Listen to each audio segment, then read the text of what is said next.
Welkom, één en al. Dit is het programma Eigen Pad. Deze show bespreekt de onderwerpen van het menselijke bewustzijn, moraliteit, manipulatie, natuurwetten, het occulte en alle kwesties die de vrijheid van de mensen op aarde beïnvloeden. Mijn naam is Glenn Tram van thegreatworkexperience.com en ik ben je gastheer voor vandaag. Welkom allemaal. Ik wil een speciale dank uiten naar de Pika Pika Talkshow team dat me de kans wederom hebben gegeven om via hun platform deze show zeg maar te lanceren. Zoals ik altijd zeg, groetjes en dikke kus aan mijn eigen kinderen. Dag Florencia, Bonocci, hoe gaat het? En we gaan vandaag een hele leuke dag hebben. Er zijn heel veel nieuwe dingen die ik voor jullie heb in seizoen 2. Seizoen 2 gaat zijn over de Matrix. Gaan we zo erover hebben. Als jij voor het eerst hier bent, zou ik je aanraden om seizoen 1 te gaan kijken. Maar we gaan eigenlijk verder. Het is een stap verder in het, je kan zeggen, het mystieke, het occulte. Dus ik zou zeggen, als jij voor het eerst kijkt, begin bij seizoen nummer 1. Ik denk dat alle afleveringen zijn te krijgen op Pika Pika Talkshow. Dag Nekka, hoe gaat het?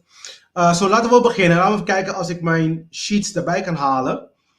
Want dat is wel heel belangrijk. Ja. Dus we gaan dit seizoen hebben over principes van onze realiteit. Ik denk dat dat een hele belangrijke thema is voor ons nu, vooral nu met alles wat gebeurt nu in de wereld.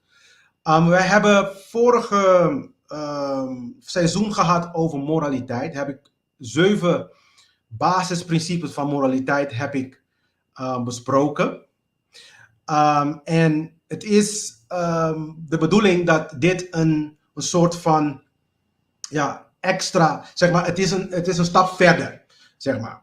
Want de eerste wat we moeten doen is, we moeten natuurlijk zelf moreel zijn. En het concept van moraliteit binnen de maatschappij is een beetje schuin. Mensen begrijpen niet, het is meer cultuur. Dus mensen denken dat omdat het cultuur dat accepteert, dat betekent dat dat moreel is, maar moraliteit is natuurlijk niet gebaseerd op cultuur.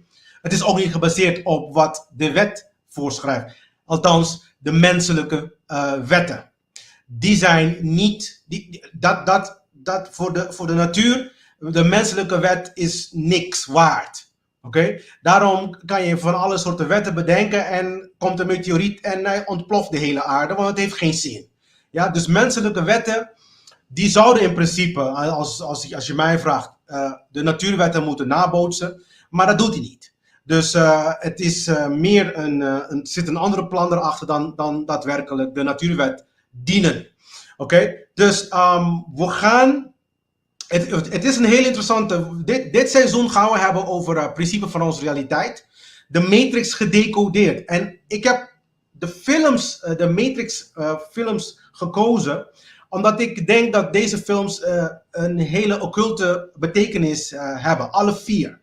Afgelopen december hebben ze dan de laatste, de nummer 4. En ik vermoed dat ze misschien ook in de toekomst nog 2 of nog 1 of nog 2 films zullen gaan. Hoe zeg je dat? Die zullen dan gaan maken. Maar ik denk niet dat de boodschap zoveel gaat veranderen. Dus ik heb deze 4 films gekozen omdat ze dan eigenlijk alle 4 hoofdonderwerpen die ik wil gaan bespreken over het principe van onze realiteit, die bespreekt deze films. Dus laten we even kijken. Hallo, dag Anna. Dus mijn werk kan je altijd krijgen, ik heb het hier gedaan, mijn werk kan je krijgen op thegreatworkexperience.com. Daar zie je sowieso mijn podcast, mijn artikelen, mijn media, de RSS feed. de web natuurlijk, maar ook mijn boek Anarchos. En die is in 3 talen, dus Nederlands, Engels en Spaans. Dus daar kan je het vinden. Vorig seizoen had ik mensen die ik wilde gaan doneren. Maar ze konden niet omdat ze niet kunnen. Maar in ieder geval heb je de PayPal optie op dit moment. En volgens mij 6 of 7 taal cryptocurrency die je kan gebruiken.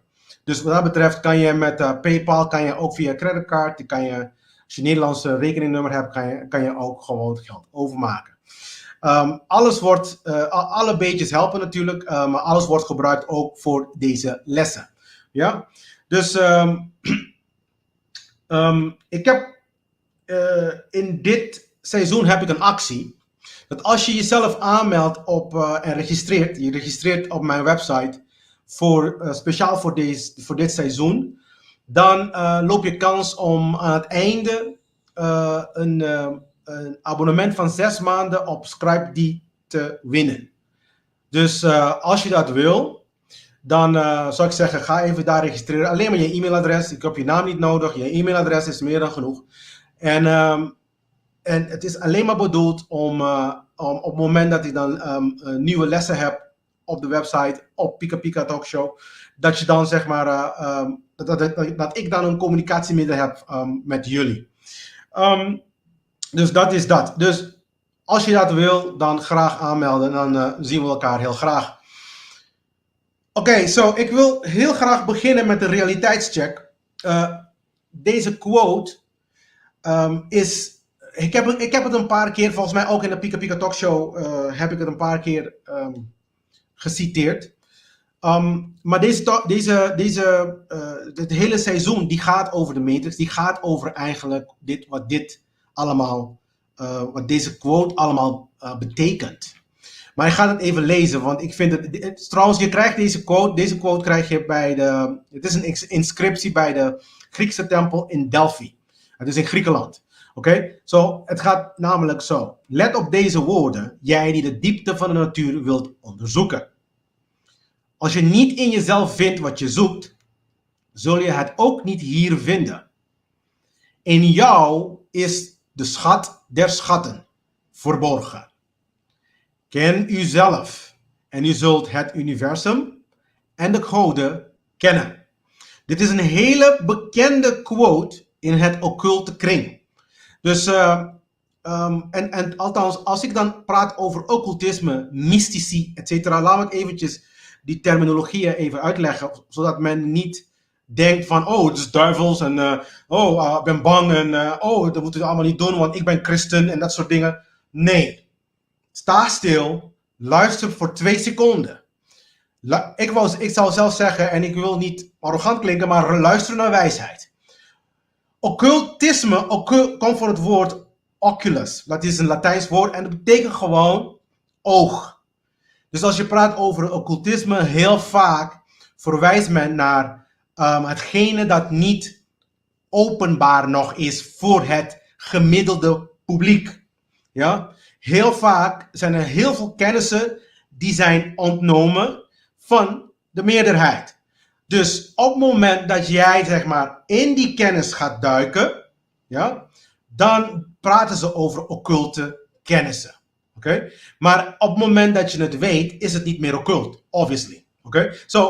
Als ik praat over occultisme, praat ik niet over kwaadaardige satanische, want ik ben dat niet. En geen enkele mens die dan de occulte heeft onderzoekt en bestudeerd, is ook niet satanisch of zo. Ja? De enige wat ze hebben is kennis die jij misschien niet hebt. En dan kunnen ze wel die kennis gebruiken. En dit kan wel gebeuren. Ze kunnen die kennis gebruiken om jou te benadelen. Dat is het. Zolang jij in het donker blijft. Want als ik praat over occultisme. Ik vind persoonlijk dat de mensen die geen kennis hebben. Die zitten in het donker. Ja? Dus hou dat in de gaten. Dus occultisme is geen slecht woord. Daarna mystici is ook geen slecht woord. Is ook niet kwaadaardig. Een mysticus is eigenlijk een filosoof. Maar die filosoof die is niet alleen maar beperkt aan hetgene die alleen maar materieel is. Hetgene die mystici alleen maar kan zien met zijn ogen, kan voelen of kan proeven, etc. Met zijn 5 zintuigen kan waarnemen in ieder geval. Oké? Die gaat verder. die gaat helemaal zelf de metafysica in. Dus meta, obviously, boven natuurlijk. Boven het fysieke. Metafysica. Oké? Dus het is en blijft heel vaak een uitdaging om mensen dit uit te leggen. Want mensen denken, dus je bent geen christen, dus je bent een satanist. Nee. Want ik was vanaf mijn 15 jaar was ik in verschillende kerken, verschillende pastoren, mijn vrienden geweest. En geloof me, zijn allemaal dom. De meeste zijn gewoon dom. Sorry dat ik het moet zeggen. En wat ze zeggen klopt ook gewoon geen meter. Maar als jij ook die kennis niet hebt, dan is een blinde die een andere blinde zeg maar, vertelt wat hij moet doen. En dan komen we niet. Ja? Dus heel vaak kunnen ze niet eens uitleggen hoe kunnen we dan moraliteit daadwerkelijk uitdrukken. En dan gaan ze jou vertellen, obviously, dat je dan de 10 geboden moet gaan volgen, et cetera, et cetera. Maar dat is het niet. Ja, het is verder. De 10 geboden is wat ik noem een watered down versie van de natuurwetten. Want de natuurwetten is hetgene die we moeten gaan beginnen over te praten. En dat is mijn missie ook. Dit is ook de reden waarom ik deze shows doe. Dus deze realiteitscheck is echt heel belangrijk. Omdat ik wil dat je jezelf... Het is een interne verandering die plaats moet gebeuren in elk persoon. En de films van Matrix die gaat daar ook over. En je gaat zien dat naarmate ik ga in dit verhaal, dat wellicht die ene, de tweede en de derde films die je gaat uitleggen, minder in de smaak is bij de mens. Want het vraagt een intern verandering. Het vraagt jezelf in de spiegel kijken. Daarom is deze quote ook zo perfect. Ja, want je moet jezelf eerst kennen. Ken jezelf. Ken jouw zwakke punten. En dan laten we dan samen alleen in principe eerst. Maar vervolgens als je dat alleen begint, dan kunnen we het ook als collectief gaan doen. Dat is het. En eigenlijk, de wereld de reden waarom we hier zijn is, nummer 1 van onze missie is dat. Om onszelf, zeg maar, te verbeteren. Een betere versie van jezelf te creëren. En ik ben alleen maar een boodschapper. Ik kom en ik vertel je iets dat duizenden, misschien zelfs meer, mensen voor mij kwamen. En die hebben in principe hetzelfde gegeven. Hetzelfde gezegd. In films, alle Hollywood films, je ziet zelfs Thor en al die, allemaal hebben een mystieke kant. Omdat meestal, en heel veel mensen misschien weten het niet, de directeur van zo'n Hollywood blockbuster, zoals ze het noemen, die is een mysticus. Die is ook soms zelfs een occultist met een andere donkere agenda. Je weet het niet. Maar jij moet die kennis hebben, zodat je het allemaal eruit kan halen. Maar ik ga jullie in dit seizoen tenminste laten zien dat de film van Matrix, toen de tijd waren ze dan de Wachowski brothers, nu zijn ze Wachowski sisters geworden. In ieder geval maakt niet uit. Maar het punt is dat hun zeker weten occultisten zijn. En de dingen die ze in hun films hebben verwerkt, is niet toevallig. Ja? Het is niet alleen maar om mooi, zeg maar, te zijn. Of om mooie scènes te hebben, et cetera, et cetera. Dus het is zeker bewust over nagedacht. Oké, ik begin altijd ook met leerbaarheid, want ik vind dat het heel belangrijk is dat mensen de manier hoe mensen naar mijn materiaal moeten komen, is niet met rigide twijfels. Want dan ga je niks leren. Je moet ook niet naïef zijn, want dan ga je ook niks leren. Ook niet goedgelovig zijn, want dan ga je ook niks leren. Ja? Dus ik praat meer over de hoogleerbaarheid van een individu. Heeft te maken met gezonde twijfels. Dus je hoeft niet te geloven wat ik zeg. Ja? Zolang je dan tenminste voor jezelf, dat is voor jezelf, ga kijken van, klopt dit allemaal? Ik wil meer van weten. Ik ga zelf ook boeken lezen. Ik ga zelf ook materiaal raadplegen die mij meer vertelt over dit soort dingen die Glenn erover heeft. Oké? Ook, je moet een open geest hebben hier. Ja? En ik beloof je, ik ga uiterste best doen om hetgene die ze dan hebben verborgen naar buiten te brengen op een simpel begrijpbare taal. Want dat is mijn doel. Farida, hoe gaat het? Goedenavond. Oké? Dus thema's voor dit seizoen. We gaan een seizoen in van volgens mij 12 afleveringen. Ja? Vandaag ga ik hebben over de eerste film. Gaan we praten. Er is genoeg mystieke en occulte kennissen om eruit te halen. Dus we gaan dat gewoon rustig doen. We hebben de eerste. Vandaag is de eerste aflevering. Volgende week krijgen we weer een aflevering. Ja? En daar krijgen we, zeg maar, dan maak ik dan de film af. En dan gaan we een persoon hebben, een gastspreker, Maria West. Je kan nu al gaan googlen. Zij is eigenlijk een hele zware, laten we zeggen, mysticus, occultist. Haar kennis die gaan best wel diep. En ik vond haar een hele goede aanvulling op wat ik in dit seizoen ga bespreken. Dus ze gaat praten dan. De derde aflevering gaat ze praten over de wereld is niet de planeet. Ze gaat dat heel goed uitleggen hoe het allemaal in elkaar zit. Ja? Ze gaat bijvoorbeeld praten over de 5 zintuigen. Daar heeft ze mij gezegd van, Glenn, ik ga daarover praten. Want we moeten over de 5 zintuigen hebben. Want de 5 zintuigen, die zijn, die liegen. Heel simpel. Soms, je moet niet alleen maar de 5 zintuigen gebruiken. Je moet meer dan alleen maar de 5 zintuigen gebruiken. Maar goed, hij gaat praten over perceptie. Hij gaat praten over trauma-gebaseerde mind control. Zij is iemand die echt heel erg bezig is met de mensen die gemanipuleerd zijn en bijvoorbeeld deel hebben genomen met een satanische rituelen, et cetera, et cetera. Dus ze helpt die mensen om eruit te komen. Maar haar perceptie van de wereld is dat men een soort van mind control in grote scala is aan het uitvoeren. En zij heeft hele leuke technieken en goede technieken die je dan gewoon thuis kan uitvoeren. Om jezelf ook van zeker te zijn wat je doet is goed en klaar. Ja, dus en dan ga ik dan. Ik heb het in 4 delen verdeeld. Dus het eerste deel is nu. Dan gaat het tweede deel in. Dan ga ik praten waarom zijn we in de Matrix. Want we zijn nu in de Matrix. Voor degenen die nog niet weten. Ik ga zelf praten over de illusie van normaal. Wat wij normaal vinden, is dat daadwerkelijk normaal? Ja? En dan gaat Maria weer komen op trauma-gebaseerde mind control. Weer. Maar dan gaan ze naar de diepte in. Dus het wordt heel interessant. Want haar optieken, want ik heb haar horen praten. De dingen die ze heeft, die ze vertelt, die zijn heel erg belangrijk voor de wereld van vandaag.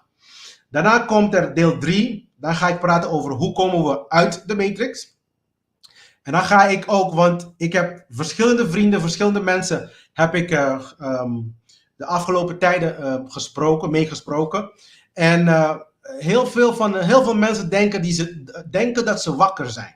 Dus wat ik noem quote-unquote, haakje openen, haakje sluiten, wakker. En als ik een paar vragen stel, en het is allemaal niet zo moeilijk hoor, op basis van een paar vragen, dan kan je inderdaad zien als iemand daadwerkelijk wakker is, of als hij nog steeds aan het slapen is. En ik ga je garanderen dat 90%, 95% van de mensheid nog steeds aan het slapen is. Oké? En dus daarom oorlog en al die dingen. Ja? Dus daarna komt Maria weer en die gaat praten over je aandacht bezitten. Which is also very interesting. Het is een hele belangrijke. Ik moet wel even erbij zeggen, bij haar gaat het wel in het Engels, niet in het Nederlands, want ze is Engels sprekend. Ze is toevallig, ze heeft ook Oekraïense bloed, by the way. Dus dat is wel leuk om met haar te praten. Dan kunnen jullie ook vragen stellen over wat gaande is in dat land. Oké? En deel 4 ga ik praten over wie ben jij, ja, en wat is je doel. En dan ook het programma versus de echte evolutie. En ik zeg geen revolutie, dat is heel bewust. Het is een evolutie. Want revolutie is, we gaan continu weer dezelfde dingen doen, maar met een andere jasje. Ja? En dan ga je zien dat de films daarover heeft. En dan praten we ook over de echte evolutie van de mensheid. Dus, en dan gaat Maria weer komen met je bent goddelijke in het vlees. Ja? Dus er zijn interessante dingen. Dus zij gaat bijvoorbeeld praten over, bijvoorbeeld in deel 2 gaat ze praten over de geestenkooi, de hartkooi, de lichaamkooi. Ze heeft het ook heel vaak over seksslavinnen. Dus dat wij, en dit is interessant hoor, dat wij allemaal op dit moment door verschillende instanties indirect beïnvloed worden om seksslaven te zijn. Heel interessant, want het is echt heel satanisch zelfs. Ja. Zij gaat bijvoorbeeld in deel 3 praten van hoe komen we eruit. Praat ze dan over de schermen die we hebben, de mensenschermen, de buitenscherm, de binnenscherm, et cetera, et cetera. En zij praat over 7 zintuigen, mensen. Ik ben benieuwd, want iedereen kent de 5 zintuigen. Zij gaat praten over de 7 zintuigen. Oké? En als laatste gaat ze ook praten over bijvoorbeeld de schepper, de grootste schepper. Wie is de grootste, de vrouwelijke, mannelijke energie. Dat gaat ze dan ook erover hebben. Dus het gaat een klein beetje diep. Ik vraag jullie geduld. Je ziet al, de eerste seizoen was heel rustig. Ik heb een aantal basisconcepten, zeg maar, uitgelegd. En jullie overgebracht. De materiaal die ik heb op mijn website, die helpt heel erg. Ja, op heel standaard, normale taal bespreek ik heel veel onderwerpen. We beginnen rustig. En dan zie je, beetje bij beetje, want ik moet haar ook zeggen van nee, we gaan 2, 3 stappen naar beneden, want we moeten rustig opbouwen. Want dat is het ook. Dit soort materiaal, dit soort kennis, is niet iets dat je met 1 podcast en dan weet je heel veel. Heel veel mensen denken dat, maar het is niet zo. Ja? Ja, Farida zei, ik kan niet wachten van deel 3, van wanneer ben je echt ontwaakt. Wat betekent om ontwaakt te zijn? Ja, het is een hele interessante. Ik ga daar ook heel diep in. Want ik ga je een aantal fysieke, zeg maar, houvast, dus punten geven van, als je ontwaakt bent, dan ben je zo'n persoon. Dan ben je zo, dan ben je zo, dan ben je zo. En dan kan je een zelfreflectie doen. Want ik kan je niet wakker maken. Ja? Het enige wat ik doe, is jou die informatie geven, zodat je jezelf wakker maakt. Dus ik ben niet schuldig van als jij niet wakker bent, omdat jij zelf de informatie hebt afgestoten. Oké? Dus daarom zeg ik al, leerbaarheid heeft te maken met gezonde twijfels, met open geest. Je moet echt open zijn om dit materiaal, zeg maar, überhaupt te kunnen begrijpen. Ja? En ik zeg altijd, en als er christenen zijn die luisteren, ik zeg altijd, Jezus heeft zelf gezegd, je kan niet, zeg maar, oude wijn in nieuwe wijnzakken vullen. Ja? Volgens mij is dat de gezegde. Dus voordat je nieuwe informatie krijgt, moet je hetgene wat je al hebt eruit halen. Ja? Open geest houden, gewoon luisteren en geef de informatie een kans. Want anders ga je niks leren en dan ga je blijven pijn hebben en lijden. Want heel veel mensen hebben pijn en lijden en zeg maar, niemand praat openlijk daarover. Iedereen die is een beetje aan het acteren, bij wijze van spreken. Want men heeft niet genoeg om bijvoorbeeld zelf te eten soms.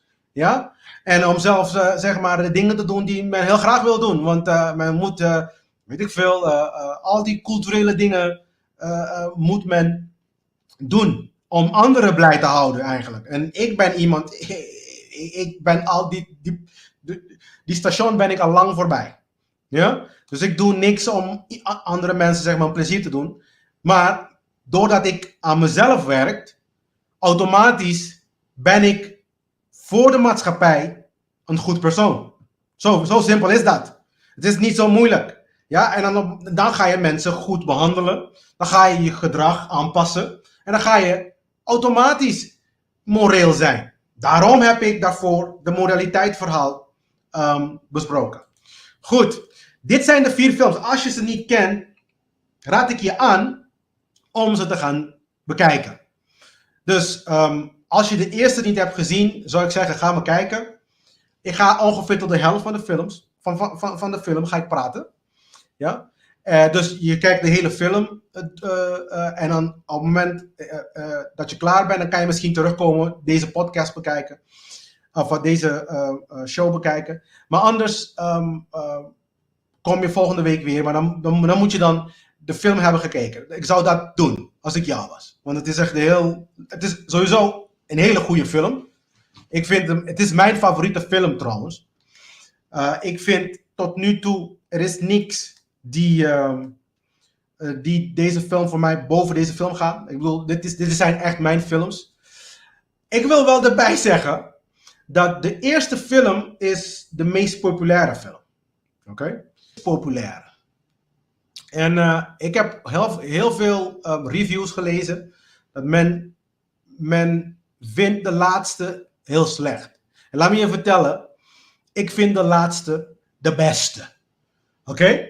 Dus, en dat zegt heel veel, want mensen gaan kijken alleen maar op side effects, mensen kijken alleen maar naar misschien, weet ik veel, naar de gevechtsscènes en als er nieuwe technologieën zijn en hoe hard de ding ontploft is en de boodschap zelf ziet men niet. Oké? En dat is best wel een droevig verhaal. Maar alle vier de films zijn een allegorie. En ik heb uitgezocht voor jullie wat wordt als allegorie beschouwd in de Vandalen bijvoorbeeld.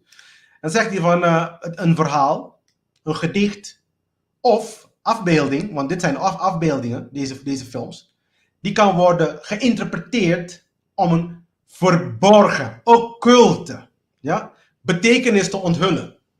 Meestal, en dit is het, een morele of politiek. En ik zou zeggen, in de Matrix, het is allebei. Ik zou niet eens politiek weghalen, maar het morele is het belangrijkste. Oké? Dus daar gaan deze films over. En de reden waarom ik films heb gekozen is omdat de manier hoe men nu tegenwoordig informatie ontvangt, is niet meer via boeken. Ik ben nog steeds een boekenworm. Vandaar ook de scribed.com actie. Maar ik weet niet dat mensen daarop gaan happen, want heel veel mensen houden niet van lezen. Ja, ik vroeger ook niet, totdat ik het occulte begon te begrijpen. Echt begon te begrijpen. En laat me je vertellen, de grotendeels van mijn dag, zeker zo'n 3 tot 4 uur per dag, zit ik in boeken. Oké? En als ik niet in boeken zit, zit ik in andere boeken. Als ik niet in occulte boeken zit, zit ik in andere boeken. Elke dag. Ja? Zaterdag en zondag inclusief. Oké? En ik heb ook een gezin, alles erop en eraan, dus er is geen excuus. Oké? Dus alleen maar de wilskracht die we bij heel veel mensen ontbreken. Omdat men niet de daadwerkelijke, niet helemaal goed begrijpen waarom het belangrijk is. Oké? Op het moment dat je gaat begrijpen dat jezelf, aan jezelf werken heel erg belangrijk is, dan is boeken lezen voor jou geen probleem. Oké? Zo, de eerste film gaat over, ja, die beantwoordt eigenlijk de vraag, wat is de Matrix? Daar gaan we vandaag mee beginnen. Wat is de Matrix? Wat bedoelt men als men praat over de Matrix? De tweede film praat over, waarom zijn we in de Matrix? Ja? Dat is ook deel 2. Dus zo ga ik ook deel 2 mee beginnen. Waarom zijn we in de Matrix? De derde film beantwoordt de vraag, hoe komen we eruit? Want we zitten erin, hoe gaan we eruit? Ja?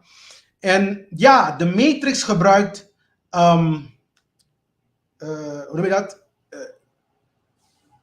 Allegorieën van computertalen, softwaretalen, etcetera, etcetera. In fact, de hoofdrolspeler Thomas Anderson, die heeft een software engineer. Ik ben zelf ook een software engineer, by the way. Dus ik kan helemaal in deze film invinden. En toch, toen ik de eerste film voor het eerst zag in 1999, volgens mij of jaar 2000, volgens mij in jaar 2000, ik begreep er niks van. Helemaal niks. Ja? Dus ik kan wel begrijpen dat als mensen die films kijken, dat mensen zeggen van ja, nou, ik begrijp het helemaal niet. Het is een rare film, wel leuke special effects, et cetera, et cetera. Maar ik begrijp niet de boodschap, want ik begrijp niet wat ze praten. Maar het is een allegorie, mensen. Het is een allegorie. Het heeft een occulte bericht erachter. En je gaat zien, ik ga je uitleggen waar het allemaal zit.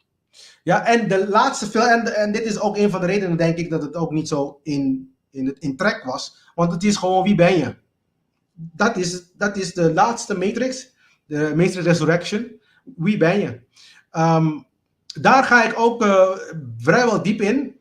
Maar de vraag van wie je bent, weet je, alles wat te maken heeft met het aanpassen van je eigen gedrag.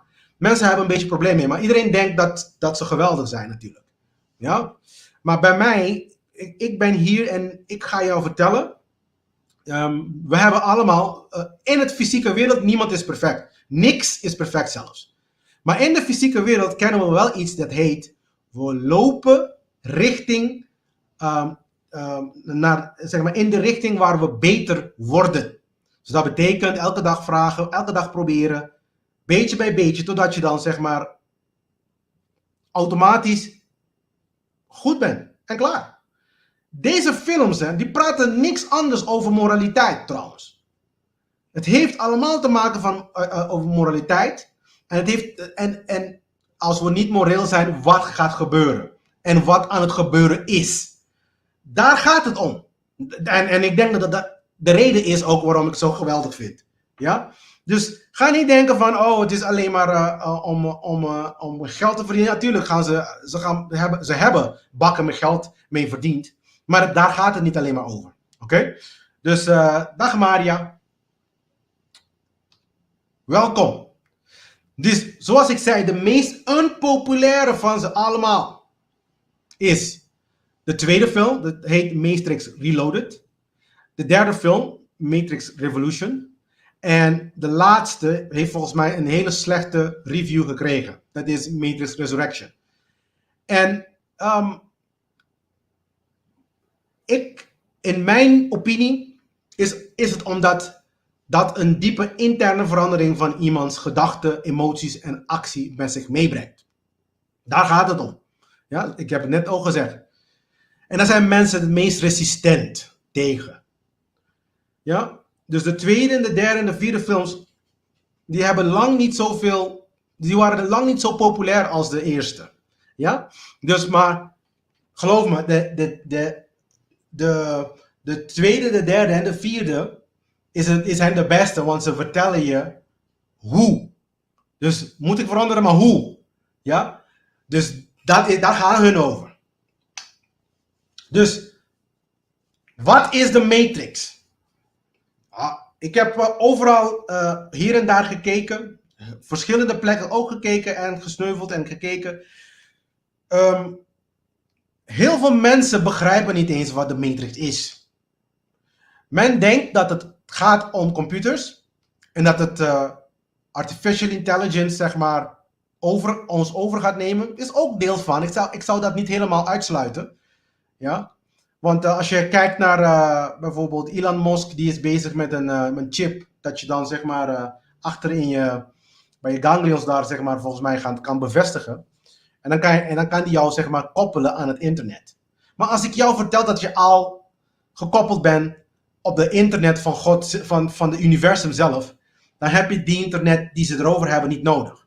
De internet die ze over hebben, is het internet die ze kunnen gebruiken om jouw reclame in je kop te stoppen of jou te beïnvloeden.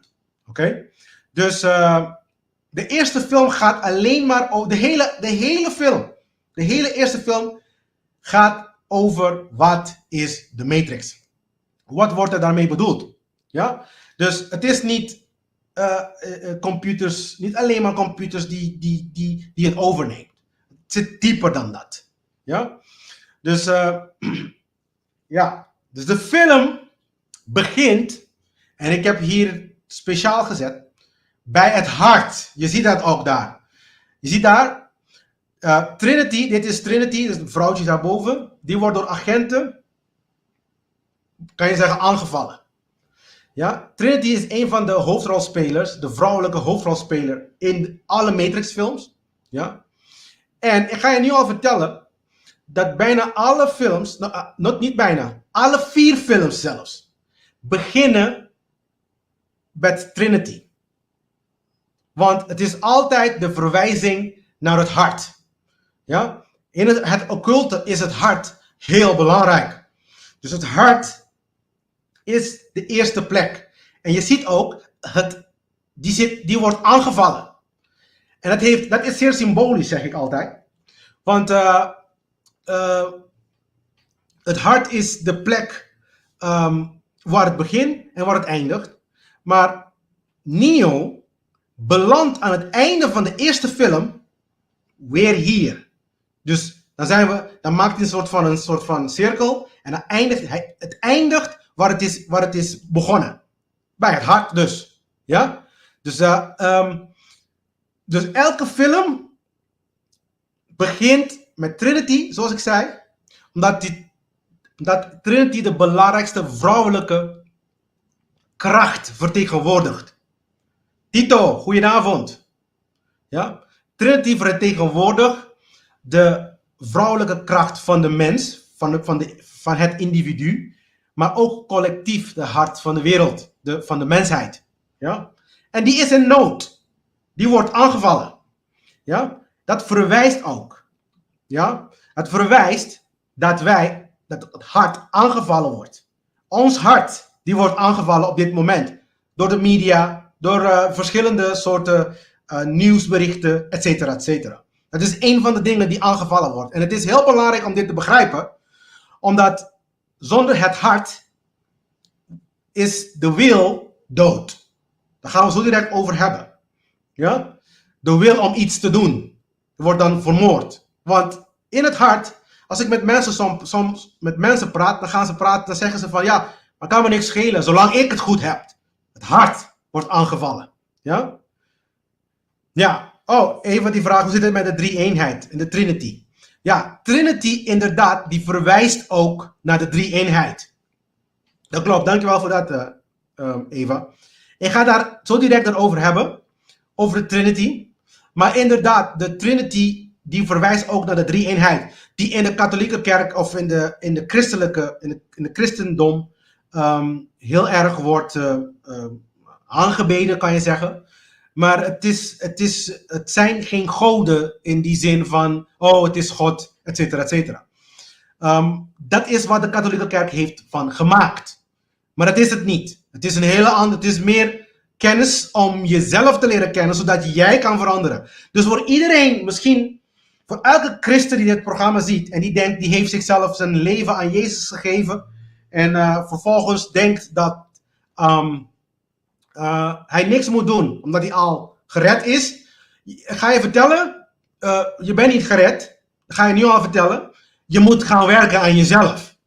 Ja? Want als ik het niet duidelijk vertelt, dan begrijpt men het niet. En dit is ook iets dat, straks ga je zien, Morpheus gaat bespreken in de film.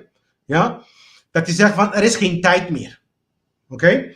Dus we moeten nu echt aan onszelf gaan werken. Want naarmate we onszelf verbetert, dan gaan we het hart op de juiste plek zetten. En dan gaan we actie ondernemen om de dingen, om oorlog te voorkomen. En te voorkomen dat de regeringen, zeg maar, dingen gaan zitten dwingen bij ons. Ja? Nou, daar in het hotel kwamen ze dan die agenten tegen. Deze agenten, Agent Smith worden ze dan genoemd. Eigenlijk Agent Smith is een van de belangrijkste agenten in de film van de Matrix. Maar al die agenten die je ziet, die eigenlijk Agent Smith volgen, die zijn agenten van de staat. Ja? Die doen blindelings, heel vaak blindelings, wat de regering hun vertelt om te doen. Bijvoorbeeld polities. Ja, ik ga Pika Pika Talkshow, dat is toch zonder taboe. Dus ik ga direct praten. Sommige mensen zullen het misschien het niet leuk vinden. Maar kijk, als je het niet leuk vindt, doe maar een zelfreflectie. Ja? Waarom word ik boos? Wat heeft hij gezegd die mij boos heeft gemaakt? Waarom zegt hij dat soort dingen? Polities, militairen, zijn al die mensen die hetgene doen, blindelings. En dan heel vaak onder de mond, ja, omdat ik mijn werk doe. Oh, ik word betaald einde van de maand, het is mijn werk. Nee. Is het een morele baan? Is het een morele werk? Ja? Vraag jezelf dit soort vragen. Stel die dingen. Genadeloos met jezelf. Dat ben ik wel. Ik ben wel genadeloos met mezelf. Ja? En als mensen me iets vertellen, dan zeg ik, oké, laten we even kijken als daar waarheid in zit. En natuurlijk, ik ben bereid altijd om mezelf te veranderen. Maar hoeveel mensen zijn zo? Ja? Maar dit zijn de agenten die zeg maar de taken doen, zeg maar, de dingen doen die de regering gewoon hun voorschrijft. Zonder na te denken. Ja, omdat de wet is de wet, zeggen ze, en we moeten het doen. Nee, je hebt een hoofd om over na te denken. En je weet nu wat moreel is, ja of nee, want je hebt mijn vorige podcast gezien. En we gaan niet meer met handelen. Ja, in Nederland ook. Als ik in Nederland ben, overal waar ik naartoe ga zelfs, maar heel vaak in Nederland als ik dan ben, mensen hebben iets slechts gedaan, zeggen ze sorry. Ja, heel snel, sorry. In Engeland ook, heel snel, sorry. Ja, ja. Dan zeggen ze, waarom moet ik gaan veranderen? Ik ga zo direct die vraag op in. Ze vragen, waarom moet ik gaan veranderen? Ja? Heel vaak zeggen ze, sorry. En dan vervolgens gaat men gewoon door. Op een andere manier wel misschien, maar gewoon door. Sorry, we hadden het niet zo bedoeld, maar dit is de antwoord. Dit heb ik gedaan met de informatie die ik toen had. En sorry. En dan vervolgens oorlog. Oké? Dus ik heb zoiets van, nee, niet sorry. Ik vergeef niet. Ik ben niet een domme christen die zegt van, oh, je hebt sorry gezegd, ik vergeef je. Nee. Heb je je gedrag veranderd naar mij toe? Of naar de wereld toe? Naar de mensheid toe? Ja? Is dat gebeurd? Want als je echt sorry bent, dan verander je jezelf. Oké? Dus, waarom veranderen? Het heeft te maken met jouw eigen karma. Dat is nummer 1. Waarom moet je veranderen? Nou, het is te maken met je eigen karma. Want garbage in, garbage out. Daar gaat de matrix ook erover. Het is computer. Een computer heb je altijd drie stappen. Je stopt iets in de computer verwerkt het en dan komt er iets eruit. Ja? Ja, Anna zegt heel goed, Anna. Sorry, don't pay my worries. Dat klopt. Ja? Niet sorry. Ben je veranderd. En dan als je veranderd bent, dan word je vergeven. En ik denk dat dit redelijk is. Want je wordt vergeven. Maar zoals de christenen zelf zeggen, God is ook een God van rechtvaardige God. Hij is niet alleen maar genade, rechtvaardig. Maar wanneer is hij rechtvaardig? Hij wordt rechtvaardig op het moment, of hij wordt genade op het moment dat hij rechtvaardig is. Dus, want die criteria moet ook vervuld worden. Ja? Dus eerst karma komt, je moet betalen voor wat je hebt gedaan, dan ga je je gedrag aanpassen. En als je je gedrag niet aanpast, dan wordt niet vergeven. Komt de rechtvaardigheid weer. Zo werkt het. Ja? En niks doen, en dit is het punt. Niks doen, ja, krijg je ook karma. Denk niet dat als je niks doet, dat niks gaat gebeuren. Ja? Dus niks doen, karma. En het is geen goede karma met niks doen. Dus er is niet eens een oplossing, er is niet eens een keuze. En dat ga ik je ook uitleggen, want dit zit allemaal verwerkt in de matrix. Ja? Neo, dit is eigenlijk Thomas Anderson, die in de matrix heet hij Neo. Hij is een hacker, hij is een software engineer, hij werkt officieel in een bedrijf. Ja? En elke keer als we een scène krijgen van Neo, ja? Dus alle films beginnen altijd met Trinity in nood. Ja? Verwijst aan onze... Nee, niks doen is geen optie. Want ik krijg hier niks doen is geen optie.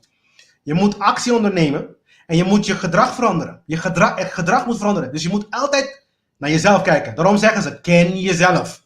En op het moment dat je jezelf begint te kennen, dan begin je ook de grotere plaatjes te kennen, te begrijpen.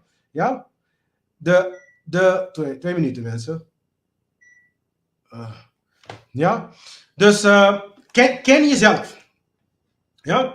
En ik zal zelfs daarbij zeggen, verander jezelf. Maar deze personage van de Matrix, Neo, die is altijd aan het slapen. Wanneer je in elke film, wanneer je dan zeg maar Neo ziet, is hij altijd aan het slapen. En dan de vraag is, hoe komt dat? Ja? Maar Neo die krijgt dan op zijn scherm, zijn computerscherm, krijgt hij dit bericht. Volg het witte konijn. Dat is een verwijzing naar Alice Through Looking Glass. Ja, even kijken. Alice Through the Looking Glass. Ja, dat is een verwijzing daar naartoe. Ja? Dus elke film begint waar Thomas Anderson aan het slapen is. Ja? Dus het verwijst ook van, maar ho. De hele Matrix in principe verwijst ook naar onze huidige toestand. Ja? Ik ga dieper en dieper, want we gaan praten over wat is de Matrix. Maar dit suggereert ook dat we slapen. Ja? Want dat Neo, dus Thomas Anderson, even kijken, ja, die representeert elk individu. Maar elk individu vormt ook collectief de mensheid. Dus het representeert ook de mensheid. Dus Neo, dus dat is ook Thomas Anderson, ja, dat vertegenwoordigt onze positie als de gemiddelde mens die gevangen zit in de Matrix en slaapt en nog niet is ontwaakt. Daar gaat het om. Ja? En hij krijgt zo'n cryptisch bericht. De Matrix heeft jou. Dus ga je zo direct zien. Hier. Even kijken. Is het hier? Oh, volgens mij is het hier. Hij krijgt het bericht. Wake up Neo. Word wakker. Ja, word wakker. De Matrix heeft jou. En dan vervolgens krijgt hij een cryptisch bericht. Volg het witte konijn. Ja? Wanneer hij dan zeg maar wakker wordt, dan komt er een andere. Hij heeft een programma geschreven voor een aantal hackers. En die komen zeg maar die programma bij hem halen. Dus zo zie je Neo, die maakt de deur open. Hier is het. En je ziet dan de kamernummer van Neo. Het is kamer 101. En dit representeert de plaats van je diepste angst. En dat is een directe verwijzing naar George Orwell. Het boekje van George Orwell. Dat heet 1984. Ja? En 101 staat voor plaats waar je diepste angsten zijn verborgen. Dus mensen slapen en ze zijn angst. Ze zijn angstig.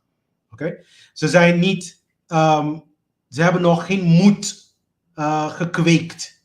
Ze durven nog niks te zeggen. Ja? Mensen is angstig. En dat representeert 101. Oké? Maar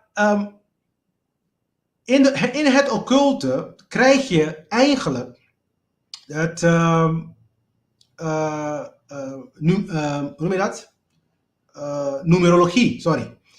Numerologie, 1 staat voor eenheid. Daar komt het woord eenheid vandaan. 1 staat voor eenheid in het occulte, zeg maar. Ja, 1, eenheid. Ja, 1. Dus tot 1 komen. Eenwording. Ja? Dus je kan het ook zien als een oproep, wakker worden en word 1 met de kosmos, met het universum. En niet meer jezelf zien als apart van het geheel. Ja? Dus de eenheid die ze over hebben, betekent niet dat je 1 bent in de zin van dat je, in zekere zin ook wel, want in de kern zijn wij ook allemaal, komen we uit dezelfde bron. Ja? Maar de eenheid is omdat het een één systeem is. Je moet het zo zien, de univers is een soort lichaam. Ja? En elke deel van het univers, die heeft een taak, die heeft een missie. Om het lichaam in stand te houden, om het lichaam levend te houden. Je moet het zien zoals bijvoorbeeld je oog, je mond, je neus. Ja? Je bent 1 met je lichaam. Ja? Want zonder het oog, de armen kunnen niet goed functioneren. Je ziet? Dus je bent deel van het geheel. Zo moet je die eenheid zien. Ja? En 0 betekent eigenlijk eeuwigheid. Ja? In het occulte in ieder geval. Ja? Dus als jij dan de eeuwigheid van de creator wil gaan uiten, dan gebruik je altijd een 0 of een cirkel. Ja? Zo 11 in het algemeen ook een oproep om wakker te worden. Ik weet niet van jullie, maar jaren geleden, en tot de dag van vandaag krijg ik spiegelnummers met verschillende berichten. Maar jaren geleden, voordat ik dan zeg maar dieper in het occulte zeg maar ging bestuderen en het mystieke pad opging, zeg maar, kreeg ik continu dit nummer. Misschien iets dat jullie ook hebben gezien, is voorgekomen. Maar dit getal is een oproep tot wakker worden. Ja, 1111 is een spiegel. De 1 is eenheid. Ja, is een oproep tot eenheid. Want je leeft je leven nu apart. Oh, zolang het mij goed uitkomt, I don't give a damn voor de anderen. Kan me niks schelen wat met een ander gebeurt. Ja? En als je 1-1 krijgt, ja, makes sense. Want hij zegt van oké, tot nu toe heb je je leven vrijwel egoïstisch geleefd. Ja? Alles geconsumeerd die je maar kan consumeren kan. En zonder rekening te houden met het lichaam. Oké? Dus het is eigenlijk vaak wanneer hogere rijken je oproepen. Ja, sturen ze dat getal. 1111. Ja? Dus, maar die 1 is belangrijk. 101 is de plek van je diepste angst. Dus het suggereert eigenlijk dat Neo, of in dit geval Thomas Anderson, nog steeds angstig is. Die is nog steeds aan het schuilen. En trouwens, je ziet daar, hij komt daar met 1 oog. Dat is de ene, wat ze noemen de one seeing eye. Ja, heel vaak de Illuminati mensen die gebruiken dat ene oog. Ja? Maar het is niet van de Illuminati. De mensen die dan zichzelf Illuminati noemen, die zijn niet eens illuminated. Ze zijn net zo aan het slapen in de matrix als de rest. En ik denk dat dat bij hun ook wel bewust is. Want hun hebben wel de kennis, maar ze hebben besloten om de kennis te gebruiken ten kwade. Ja? Maar ze noemen zichzelf illuminated en dan gebruiken ze dat oog, maar dat oog is niet van hun. Trouwens, dat oog die komt uit het is niet van hun. Het komt uit de Egyptische tijden. En daarom, ik gebruik dat ook in mijn materiaal. Dus ik denk niet dat ik met deze mensen geassocieerd ben, want hun zijn echt niet in mijn groep. Geloof me maar. Ja? De oog is ook, die Egyptische oog, die verwijst ook naar de derde oog. Ja? En het derde oog, en dat hebben ze dan heel duidelijk, daar waren de Egyptenaren heel duidelijk over, is je pineal gland. Dat is je, ik weet niet de Nederlandse versie daarvan. Is je derde oog in ieder geval. Ja? Is je pineal gland. Is je klier. Misschien is het pijnappelklier. Oké? Misschien heb ik dat verkeerd. Oké? Maar het is je pineal gland. Ja? Dan zie je ook niet zo het oogsymbool. Trouwens, in heel veel films krijg je dat. Als je dan bijvoorbeeld pijnappelklier, dankjewel. De film van bijvoorbeeld Minions, die zitten ook allemaal met 1 oog. Dus de kinderen worden continu bestormd met dat verhaal. Ja? Dus op het moment dat die andere hackers kwamen om die software te krijgen van Neo, te halen bij Neo, heeft Neo een boek gepakt. En dat is een boek dat heet Simulacra and Simulation. Dit is het boek dat eigenlijk de Wachowski brothers hebben geïnspireerd om de Matrix te maken. Okay? En een van die vriendinnen die kwamen, die had toevallig een konijn aan zijn schouders. Dat zie je daar, die konijn. Ja? Wederom, een verwijzing aan Alice Through the Looking Glass. Okay? Dat praat ook over een wereld die je niet ziet. Daar gaat de Alice Through the Looking... Laten we kijken. Alice Through the Looking Glass. Ja. Ja, daar gaat het over. Een wereld die je niet ziet.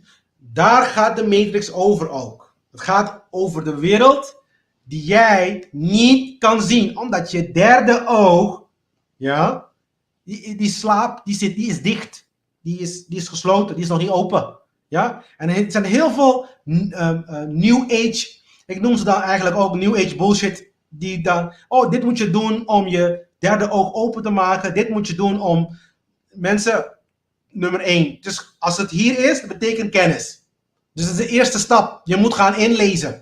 Je moet kennis tot je nemen, zodat je dan zeg maar kan beginnen te begrijpen. Want er is 2 manieren. Je moet kennis nemen tot je van buiten naar binnen. En dan moet je dan zeg maar zelfreflectie doen. En dat doe je heel vaak via meditatie. om van binnen naar buiten. Ja? Dus van binnen te onderzoeken. Maar in ieder geval, dit is een boek van Jean. Dit is ook de inspiratiebron van de Wachowski's geweest om de Matrix te maken.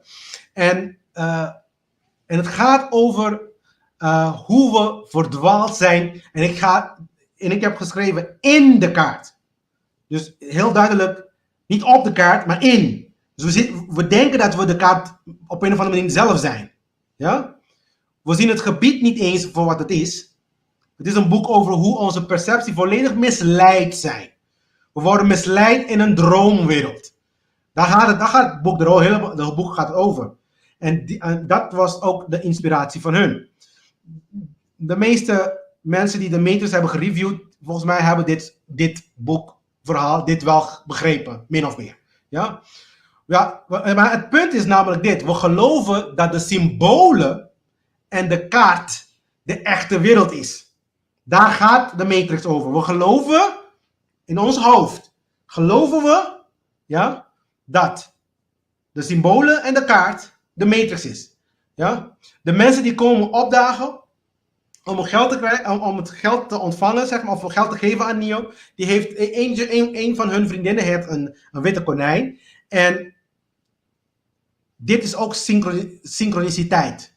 Want, niet vergeten, Neo had op zijn scherm, ja, follow the white rabbit, zegt volgt het witte konijn. Ja? En nu maakt hij de deur open en hij zag een witte konijn. Je ziet? Dus synchroniciteit, dat is hier. Ik heb het hier gezet. Dat meisje daar. Ja? Maar ze hebben Neo gevraagd, kom, we gaan naar de discotheek toe. Wil je niet even mee? Zegt Neo, nee, ik ga niet mee. Toen zag Neo, of in dit geval nog steeds Thomas Anderson. Toen zag hij het witte konijn. En toen heeft hij besloten om het toch te volgen. Gewoon voor de lol. Om te kijken van wat hebben we hier. Dus hoe ik het heb vertaald is dan, dus we worden verwezen om ons hart te doorzoeken. Dus dat is het eigenlijk. Ja? Want daar gaat die Trinity ontmoeten. En tot op dit moment heeft Thomas Anderson Trinity niet ontmoet. Ja? Neo kent Trinity niet eens. Oké? Dus Neo besluit om met de stroom van synchroniciteit, zeg maar, te gaan. En hij ging naar de discotheek. Maar het is wel grappig, want toen hij, zeg maar, die mensen, zeg maar, de software gaven, toen zei hij van, halleluja, jij bent mijn verlosser, mijn eigen persoonlijke Jezus Christus. En het is wel leuk, want Matrix is niet alleen maar een allegorie, het is een christelijke allegorie ook nog eens een keertje. En ik ga je ook uitleggen waarom het zo is. Dus het is het verhaal van Jezus die weer verteld wordt, maar in een andere jasje. Ja? In een meer mystieke, esoterische jasje. Ja? Maar nu is er geen tijd meer om het verhaal te verborgen. Want hetzelfde Jezus verhaal in de Bijbel, sorry voor de christenen, is ook een verhaal, is een allegorie. Ja? De Jezus figuur is niet een God die op aarde is gaan lopen, et cetera, et cetera. Dat gaat het verhaal helemaal niet over. Dat hebben ze van gemaakt. Ja, ik weet dat heel veel mensen boos gaan worden op me. Misschien krijg ik heel veel leuke boze mails. Maar het is nou eenmaal zo. Kijk, het probleem, men moet begrijpen dat ik praat ook uit ervaring. Hè. Ik kom uit het hoek. Ja? Curaçao is een eiland vol met kerken. Ja?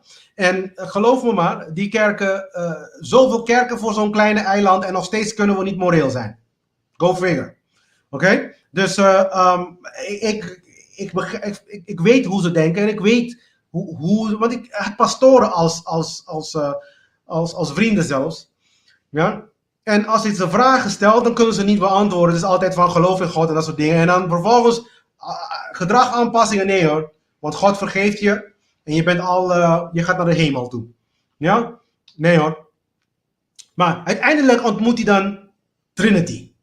En de dialoog is heel belangrijk. Want Trinity, die gaat naar Neo toe.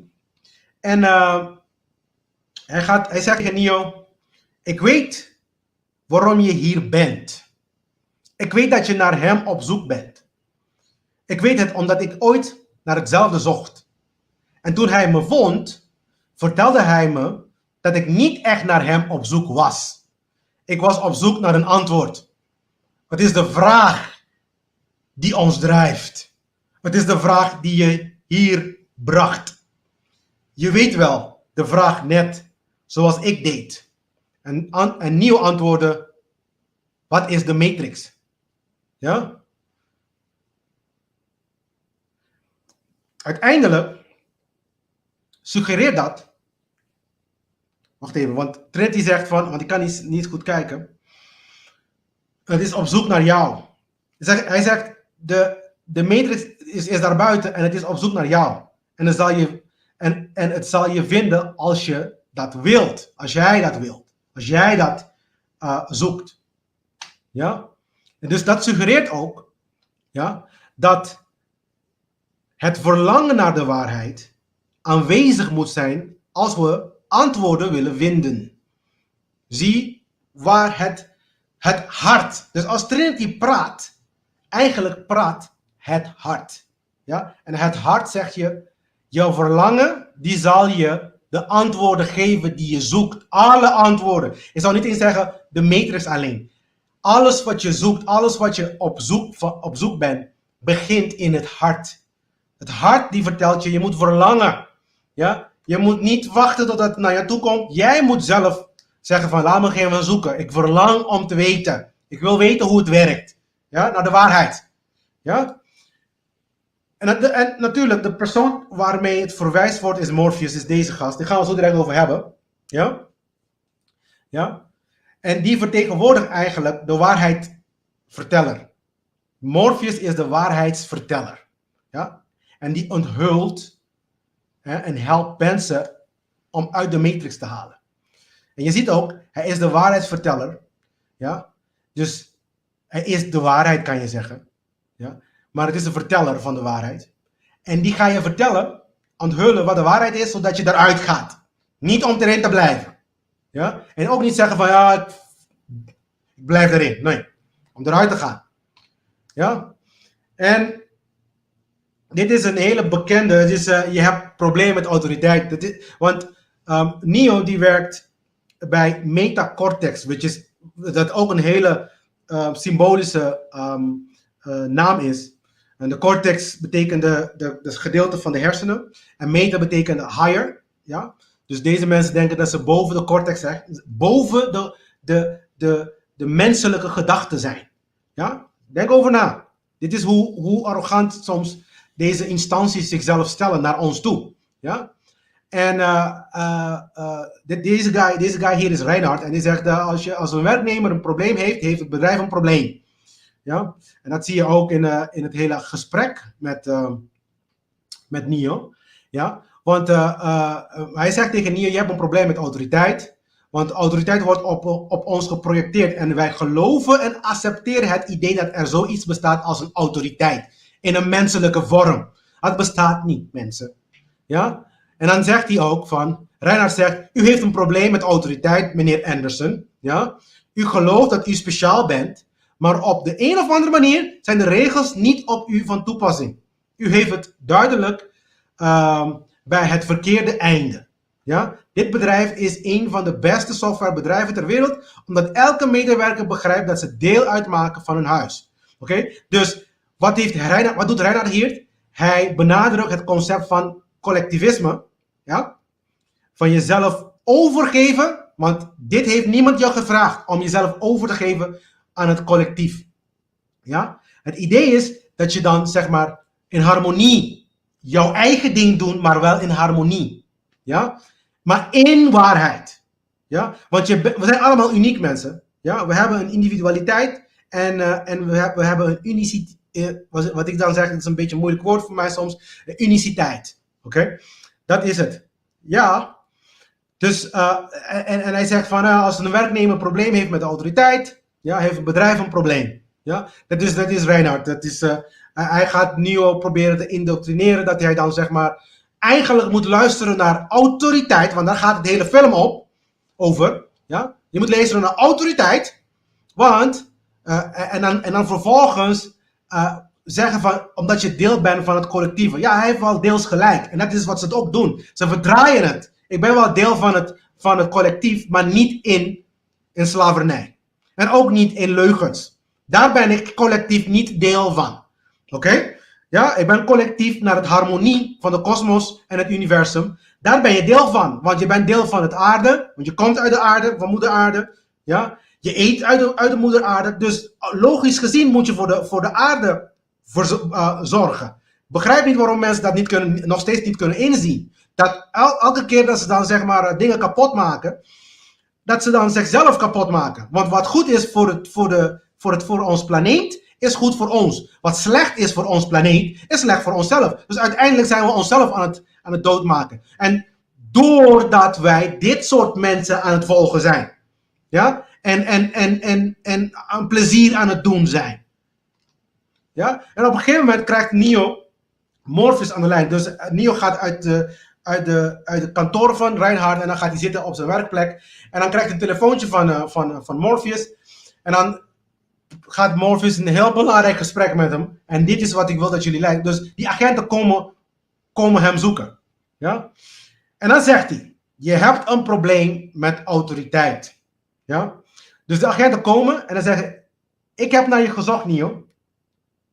Dus hij zit met telefoon met Morpheus. En Morpheus vertelt, dus Morpheus is deze gast. En die vertelt aan Neo, ik heb naar je gezocht. Ik weet niet of je klaar bent om te zien wat ik je wil laten zien. Ja? Wat suggereert dat de meeste mensen er nog niet klaar voor zijn, ja, om de waarheid te horen. Zo simpel is dat. Want op het moment dat ze waarheid horen, worden ze dan nerveus. Ja, ze gaan zweten. Ze kunnen het niet. En daarom moet dit soort dingen ook stapsgewijs gegeven worden. Je kan niet alles in één keer krijgen, want je krijgt zoveel vragen, want je zit zo in dit concept van autoriteit. Zo erin zit je, dat je niet kan begrijpen, ja, dat wij, als we moreel zijn, kunnen handelen zonder. Want daar gaat het om. Daar heeft Jezus ook over gehad. Dus de hele Bijbel praat daarover. Geen enkele pastor die gaat tegen de regering in, omdat ze dan belastingaftrek krijgen. Ze hebben hun stichtingen, die stichtingen hebben ambi-status, heb ik allemaal gedaan. Ambi-status aangevraagd, heb ik allemaal gedaan. Je kan het zoeken als je wil. Ja? Ik weet waar het allemaal om gaat, die mensen. En het gaat om geld. In de kerken gaat het om geld. Ja, en het is het enige waarover het gaat eigenlijk. Want de pastor moet zijn kinderen en zijn vrouw de dikke BMW en de dikke huis kopen, whatever. En dan hebben ze altijd een excuus waarom ze dan toch wel in die rijkdom moeten gaan wonen. Laatst heb ik ook eentje gehoord die zei van ja, als ik niet rijk ben, kan je arme mensen niet helpen. Dan zeg je, ja, schofterig allemaal. Ja? Dus als je dan moraliteit leert, dan hoeft niemand honger te lijden. Ja? Heel schofterig. Maar goed, ik word hartstikke boos hierover hoor. Sorry dat ik dat moet zeggen. Ja? Heel schofterig, ja. Dus uiteindelijk probeert Morpheus Neo zeg maar te laten ontsnappen van die agenten, maar op een gegeven moment heeft Neo niet geluisterd naar de waarheid, dus ze zijn gepakt door de agenten. En ze hebben Neo gebracht naar zo'n opvangcentrum. Ja? En proberen ze dan Neo zeg maar te ondervragen. Dus wat ze proberen te doen is dat ze proberen hem met angst te injecteren. Dit hebben ze ook met mij gedaan trouwens. Ik ben heel bot hierover. Meegenomen ergens bij het politiebureau en dan denken dat ik een fucking idioot ben en dan dat ik dan zeg maar bang gaat worden om zogenaamd hun autoriteit. Weet je wel? Ja? Ze willen eigenlijk en op een gegeven moment zei Neo van oké, prima, ik vind jullie verhaal hartstikke leuk, maar what about geef ik jullie de middelvinger, ja? En jullie geven mij mijn telefoon, zodat ik mijn advocaat kan bellen, ja? En dan zegt Smith van ja, maar als ik jou je advocaat geef, maar je kan niet praten, wat ga je dan doen? Zie je? En dan, dit is een hele rare scène waar Smith, zeg maar, de mond van Neo snoert. Ja? En dat is wat ze willen. Ja, ze willen niet dat je een vrije meningsuiting hebt. Die moet weg. Of als je iets zegt, willen ze het beheren. Vandaar dat er zoveel gecensureerd wordt en zoveel mensen, zeg maar, van YouTube of van Facebook wordt weggehaald omdat ze bepaalde dingen hebben gezegd. Ja? Ze willen gewoon dat je naar hun luistert en doet wat ze willen. That's it. Ze willen niet dat je je eigen mening hebt, niks van die dingen. Daarom ook collectief. Hè? Je bent deel van ons, je moet allemaal meedoen, je moet gaan stemmen, weet je wel. Ja, want het is ons allemaal in dit verhaal. Ik zeg nee, als jullie allemaal die kant willen gaan, ja, naar je dood toe, veel plezier. Ik ga deze kant op naar de waarheid toe. Ja? Ik ben hier, deze kant op, bij de waarheid, daar ben ik collectief één. Ja? Daar ben ik collectief één, niet in die bullshit. Ja? Dus je ziet, en ik heb niet voor niks de mondkapje daar gezet. Ja? Want de mondkapje is ook symbolisch. Ja? Hou je mond dicht. Gewoon doen wat ik wil. Oh, en ze hebben zeg maar gezegd van ja, het gaat om dat mensen. Want ze hebben uitgelegd dat het niet werkt. Sorry dat ik hiermee moet gaan. Ze hebben het uitgelegd, ze hebben in het begin vooral overal. En nu hoor je niks meer over dit soort dingen ook, hè? Is wel grappig, hè? Nu is de oorlog gaande. Dus nu is de aandacht daar. Dus ik denk dat Poetin, zeg maar, COVID heeft gewoon doodgeschoten. Dat denk ik. Maar goed, ze zeggen niks meer over dit soort dingen op televisie. Althans, als ik nieuws kijk, tegenwoordig op NOS, zie ik niks. Heel weinig. Ja? Dus ze willen gewoon je mond snoeren. En dit is een symbool van mond snoeren. Daarom heb ik het nooit aangedaan. Ja? Dus het is zwaar. Het is niet makkelijk, want ik ben ook een mens. Ik wil ook eventjes bijvoorbeeld ergens naartoe. Ja? Het is echt raar, hè? Ja? Florence zit helemaal kapot hier te lachen. Ja, maar het is gewoon zo. Het is gewoon het is toch gek voor woorden. Maar het is gewoon, en ik heb het nooit aangedaan. En ik ga het nog nooit doen. Dus als mensen me dat vragen, dan zeg ik respecteer je zaak tot dusver, maar respecteer ook mijn lichaam. Ik wil het niet aandoen. Dus jij kan mij niet dwingen om het aan te doen. Klaar. En dit is ook wat wij moeten gaan beginnen te realiseren. Iemand die wakker is, dat is een voorproefje van de derde deel. Iemand die wakker is, weet dat zijn lichaam van hem is. Oké? En dat niemand kan dwingen om niks te doen. De enige wat je moet doen is kennis hebben, kennis vergaren om te weten van wat stop ik in mijn lichaam. Oké? Dus hier zie je, ze hebben Neo zijn mond gesnoerd en ze hebben zeg maar zo'n buk in zijn lichaam gestopt.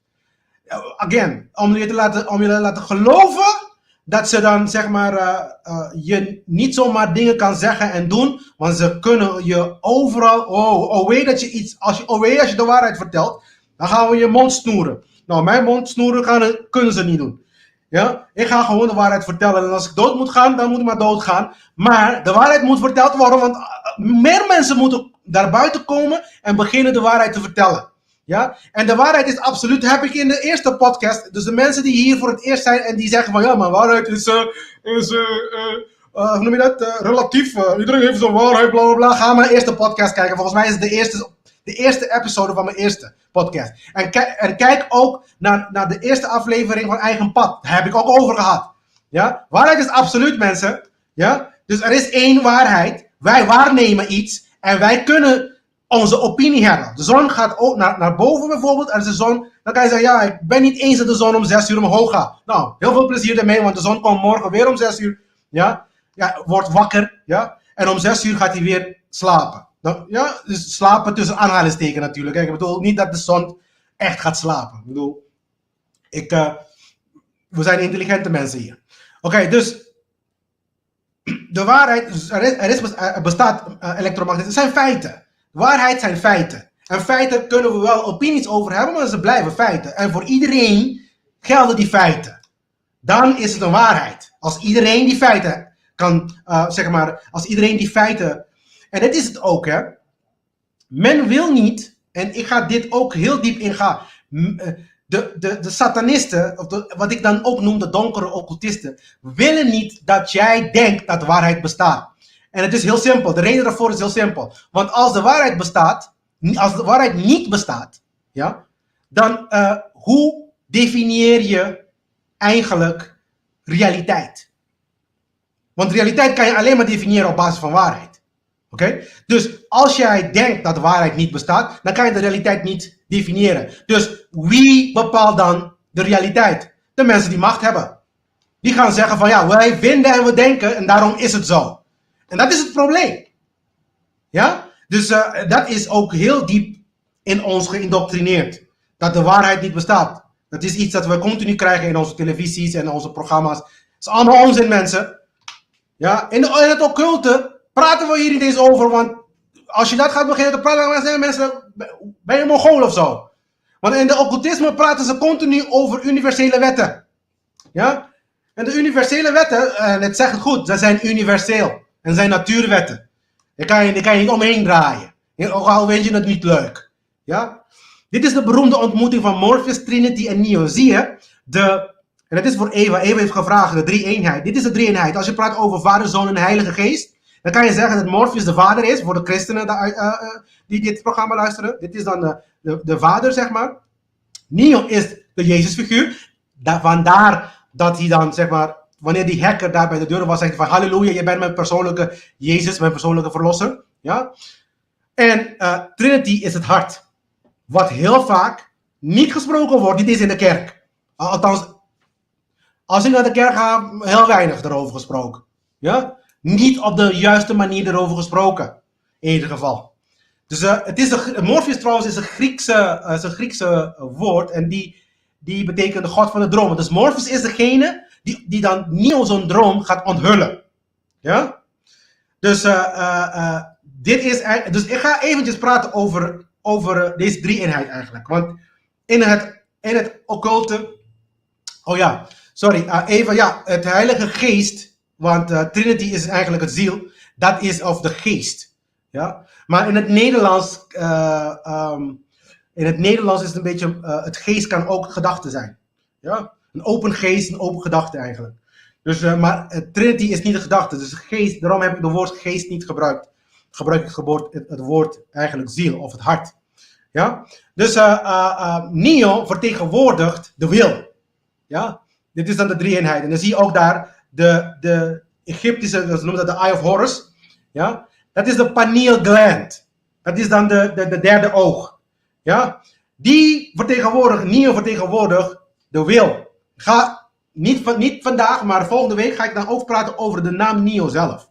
Oké? Neo vertegenwoordigt de wil. Moed, geweten, vrijheid. Dat is Neo. Ja? Dan heb je dan zeg maar Trinity, dat vertegenwoordigt de ziel. En je hebt gezien, Trinity is degene die Neo bij Morpheus bracht. Ja? Dus dan zie je de Trinity die vertegenwoordigt de ziel.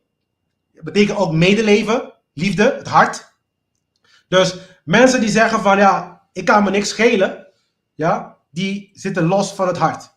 Ja? En dan heb je dan de verstand, intelligentie, kennis en waarheid. Dat is Morpheus. En dat zijn ook de drie manieren dat bewustzijn zich manifesteert. Dus bewustzijn manifesteert zich... Want bewustzijn, als ik praat over bewustzijn, heel veel mensen begrijpen het ook niet. Maar bewustzijn betekent ja, de manier waarop je denkt, de manier waarop je voelt en de manier waarop je handelt. Dat is dan de drie-eenheid. Die moeten in één lijn zitten. Die moeten in harmonie zijn. Oké? En anders zit je in de 6-6-6. 6 voor Neo, 6 voor de ziel en 6 voor het verstand. Dat betekent uit balans. Oké? Want ze moeten in de 7-7-7 zitten. Dat is weer numerologie. We gaan in de toekomst al deze dingen ook uitleggen. De numerologie, ik ga Kabbalah bespreken. Er is een stukje Kabbalah die ik ook ga bespreken volgende week. Maar numerologie en Kabbalah en tarot, dat soort dingen ga ik allemaal bespreken. Want heel veel mensen denken, heel veel mensen gebruiken het voor bepaalde doeleinden. Dat ik zeg van, ja, je kan het wel gebruiken ervoor. Bijvoorbeeld om je toekomst te weten. Je kan het doen, maar, want er zijn gewoon kaarten, bijvoorbeeld bij de tarot zijn ze gewoon kaarten die je dan de verloop van de natuurwet vertelt. En automatisch garbage in. Dus als je troep in een computer stopt, dan krijg je troep eruit. Als je niet de goede informatie een computer geeft, als de computer die informatie gaat verwerken, wat eruit komt is troep. Bij een mens is hetzelfde. Je kan een mens zien als de computer ook. Je gaat ook zien, direct, dat de mensheid, die worden ook gesymboliseerd in de films als een computer. Dus als je troep in die computer stopt, wat gaan de mensen doen? Troep. Je kan niks anders verwachten. Dus iemand die niet wakker is, ja, die deze 3 dingen niet in eenheid heeft, zie je de intelligentie en kennis en waarheid, daar moet je ook aan werken. Je moet ook in je hart werken, je ziel. Je moet caren. De reden waarom ik hier ben is omdat ik care. Dat is care. Dat is het hoogste niveau. Ik loop een heel groot risico om deze dingen te vertellen bijvoorbeeld. Ja? Want er zijn, van alles kunnen ze doen. Ze kunnen me censureren, ze kunnen mijn bankrekening intrekken. De dingen die gebeuren met andere collega's. Oké? Dus, maar het is liefde. De liefde om naar buiten te komen en zeggen van dit is de waarheid. Ja? Het is niet mijn waarheid. Ja? Want ik heb geen waarheid. Ik ben ook iemand die observeert, net als jullie, met mijn 5 zintuigen. Ja? En ik zie en ik waarneem de waarheid. Want dat is dan de realiteit die we dan waarnemen. En dan moeten we dat, zeg maar, gaan filteren met andere zintuigen die dan Maria erover gaat hebben. Oké? Dus dit is eigenlijk het hart van alle occultische, want ik lees alles, maar dit is het hart van alle occultische tradities zelfs. Ja? Je gedachten, je emoties en je acties. Dus voor alle New Age, en sommige mensen worden boos op mij als ik zeg, het is New Age bullshit. Want bijvoorbeeld politieke mensen, die maken de vrouwelijke kracht van de mens dood. Trinity is in nood. Ja? Die gaan je leren dat je bijvoorbeeld als dit soort dingen gebeurt in de wereld, dat mensen massaal vermoord worden, dat soort dingen, bemoei je met je eigen zaken. Ja? Dat is een beetje de dingen. En als ze dan niet aan Trinity zeg maar, aanvallen, dan vallen ze Neo aan. Neo is dan de wil, de daadkracht. Ja? Zolang je dan, als je dan geen gevoel hebt, heel veel mensen hebben gevoel, maar ze doen geen actie. Ze voeren niks uit. Niks wordt gedaan. Ja? Dus dat is Neo. Neo is degene die handelt op basis van de waarheid die Morpheus hem heeft verteld. Oké? Dus Trinity is de ziel dus en ze is de heilige vrouwelijke kracht, hart, liefdes, energie, compassie, etc. komen uit het hart. Ja? Het hart is het centrum van ons handelen, zoals weergegeven door Neo. Dus Neo is het handelen, Trinity is het hart, heb ik een hartje daar gezet, en Morpheus is de gedachte, de kennis. En het hart is degene die Neo brengt bij het gedachte. Dat is het hem juist. Want op het moment dat je dan zeg maar iets wil gaan doen, kijk naar het hart, kijk naar je gedachten. En voordat je iets gaat doen. Ja, want het is het wat je denkt en je voelt, dat ga je doen. Ja? En manifestatie gebeurt ook zo. Dus, en dit is het hem juist. In een New Age era, die we nu in zitten, we worden gebombardeerd met troep. Ja? Ik moest ook allemaal erin duiken en filteren. Ja? Maar wat er altijd verteld wordt, in de kerk wordt verteld van, bid naar God, laat God het allemaal oplossen. Ja? Dus de oorlog die we nu hebben in Oekraïne, waarschijnlijk gaat God het oplossen. Ja? En het verhaal van de regering die ons tot slaaf maken nu, waarschijnlijk gaat God het oplossen. Want in de kerk vertellen ze je duidelijk, letterlijk dat Jezus gaat komen. Ja? En die gaat zeg maar het allemaal oplossen voor ons. Dit noem ik dan de verlosserscomplex. Ja? Er zijn mensen die niet zelf verantwoordelijk willen zijn voor hun eigen daden. Ja, ze doen bullshit en dan vervolgens vragen ze God zogenaamd, vergeef me. God gaat je niet vergeven. Je krijgt karma. Want God kan zich niet afdwalen van zijn rechtvaardigheid. Heel veel mensen vergeten dat. Als je dan praat over God. Want ik denk eigenlijk op een andere manier daarover. Maar, want ik noem hem niet eens God. Ik noem hem zeg maar de universele intelligentie zelfs. En of de liefde. De liefde. Ja? Dus dit nieuw handelt in de fysieke wereld. Dus wat jij denkt, die moet eigenlijk vanuit de waarheid komen. Ja? Dit moet dalen naar je hart toe. Je moet echt één worden met die gedachte. En dan moet je gaan handelen. Want als je bidt voor 1 miljoen bij wijze van spreken, en dan die miljoen zit voor je deur, wat doe je? Je laat hem daar? Nee toch? Je moet je ass opstaan en de miljoen pakken toch? Oh, dan ga je wel actie ondernemen. Ja? Dus, en je ziet ook, dat op het moment dat het geld is, want daar zit het hart van de mens. Daarom is ook de Bijbel overal gezegd, die zegt over Mammon is jullie echte God. En jullie kan inderdaad niet 2 goden verdienen. Je kan niet zeggen van, ik ga echt de waarheid bij de waarheid zijn, maar ik ga ook Mammon dienen. Zo werkt het niet. Het gaat echt niet. Ja? Want als de waarheid zich voordoet, daar gaan we niks aan doen. Dan gaan we niet actie ondernemen. Maar als geld voor de deur staat, daar gaan we wel actie ondernemen.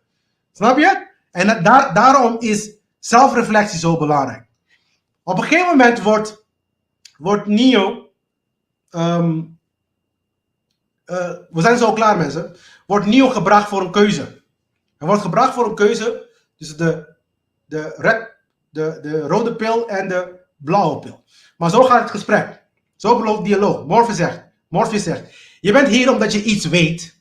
Wat je weet kun je niet uitleggen. Maar je voelt het. Je hebt het je hele leven gevoeld. En dat is waar. Dit is iets dat misschien de Wachowski brothers die hebben die ervaring gehad. Maar ik kan wel ook zeggen dat ik ook die ervaring heb gehad. Je voelt wel dat iets niet goed is. Waarom is hij wel, heeft hij 20 huizen en die ene die heeft niet eens 1 huis. Die is die persoon die bijvoorbeeld in India in de vuilnis terrein zijn eten zoekt, et cetera, et cetera. En deze kant op hebben ze 20 huizen en daar hebben ze niks. Ben jij zo speciaal dan? Ja? Dus de punt is ook dat hun ook niet onderwezen worden. En laat staan dat ze ook de onderwijs willen ontvangen. Dat is ook nog een ding. Maar er is geen tijd meer, mensen. Ja? Want dit is wat het gesprek van Neo. Want Neo die heeft toch Morpheus eerst. Maar er is geen tijd meer. Dus nu moeten we die informatie gewoon naar buiten brengen. En dat is ook de reden waarom ik het doe. Kan niet meer sugarcoden. Kan niet meer suiker en leuke dingetjes erop. Ik ga niet leuker van maken dan het is. Want we zitten in een horror movie nu. Ja? Je weet niet wat het is. Je kan je vinger niet opleggen. Maar het is als er een splinter in je geest die je gek maakt. Ja, in je gedachten. Het is dit gevoel dat je bij mij. Ja, het is dit gevoel dat je bij mij heeft gebracht. Weet je waar ik het over heb, Neo? En Neo antwoordde, de Matrix. En dan Morpheus zegt, wil je weten wat het is? Wil je weten wat de Matrix is? De Matrix is overal. Het is overal om ons heen. Zelfs nu in deze kamer. Kun je het zien als je uit je raam kijkt. Als je gaat naar de kerk. Als je je televisie aanzet. Kun je het voelen als je naar je werk gaat. Als je je belasting betaalt. Het is de wereld die voor je ogen is getrokken om je verblinden voor de waarheid.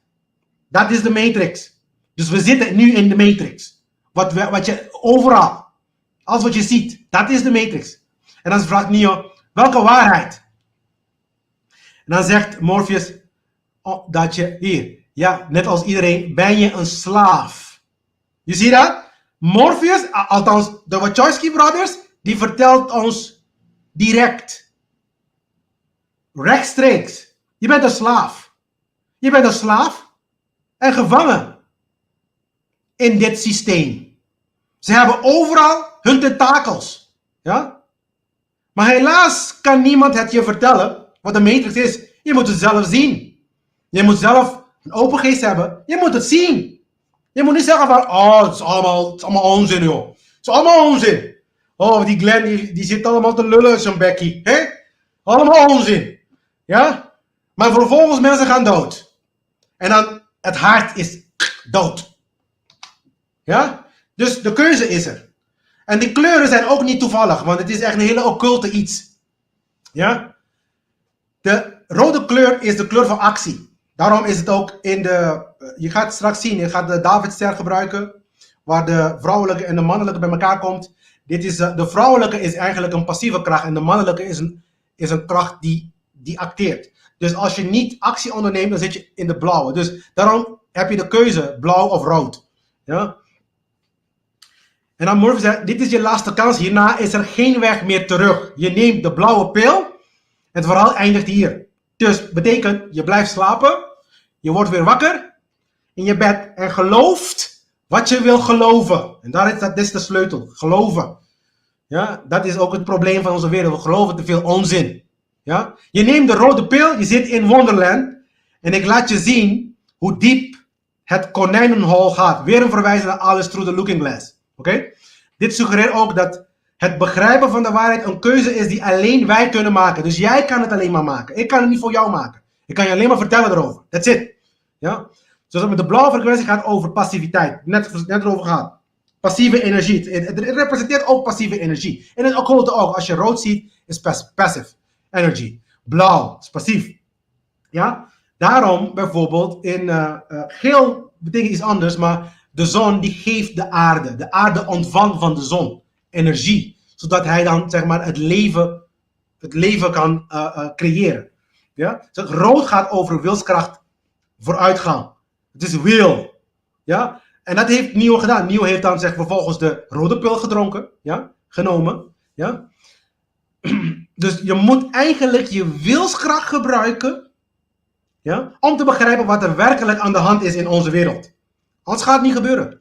Het gaat niet gebeuren. Je blijft in slaap. Dan heb je de rode pil. Sommige mensen nemen ook een halve rode pilletjes. Daar ga ik ook over hebben. Die mensen zijn gewoon niet goed bij de hoofd eigenlijk.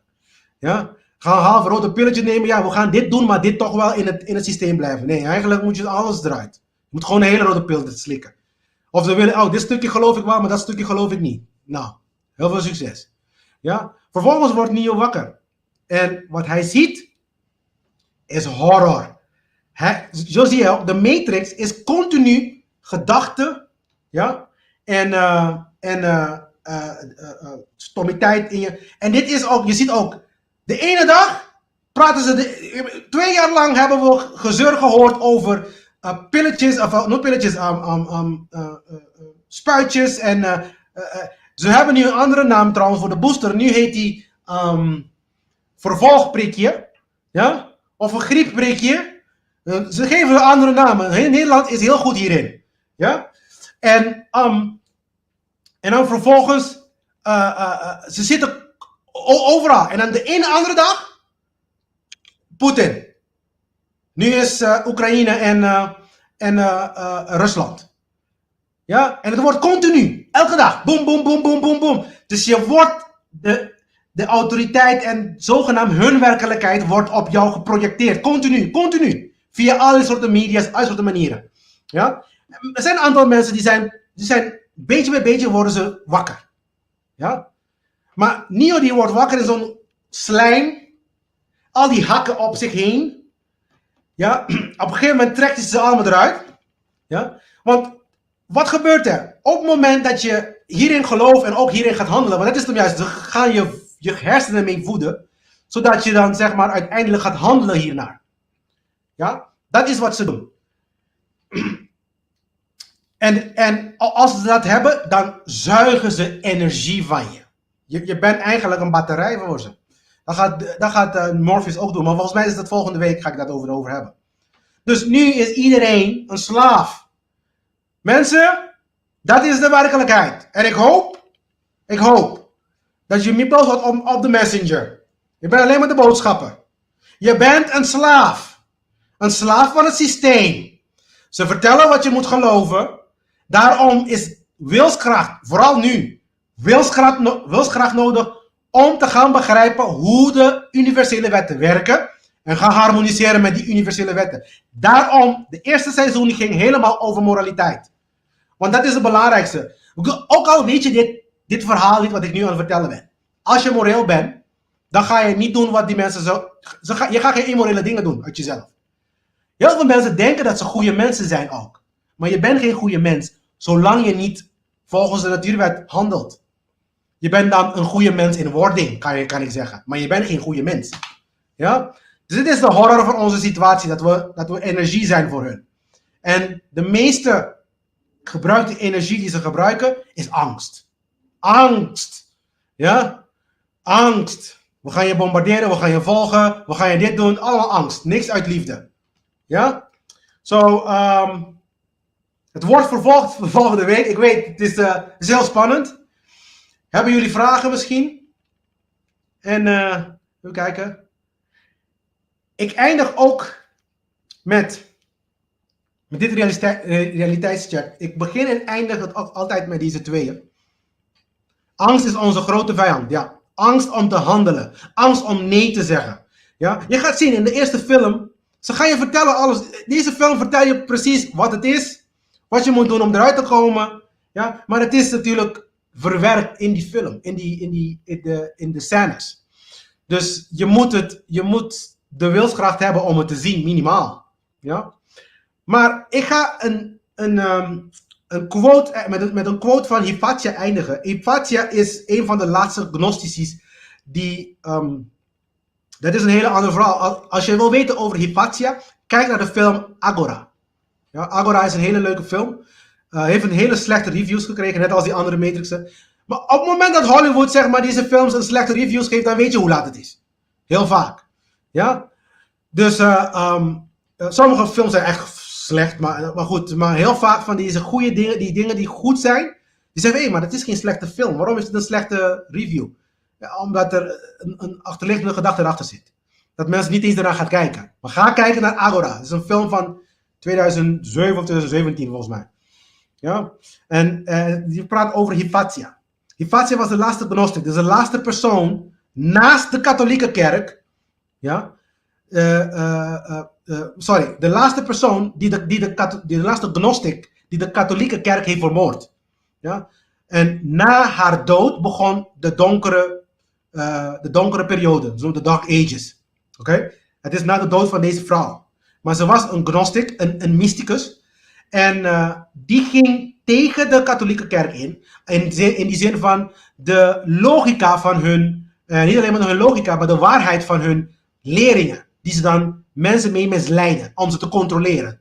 Ja? En tegenwoordig is het niet anders. Alleen de katholieke kerk heeft niet de macht die vroeger had. Maar nu worden de machten min of meer verdeeld tussen die andere denominaties. Ja, want qua echt mensen helpen zeg maar uit de matrix te komen, doen ze niet. Ja? Dus Hypatia zegt, behoud uw recht om te denken. Ja? Want zelfs verkeerd denken is beter dan helemaal niet denken.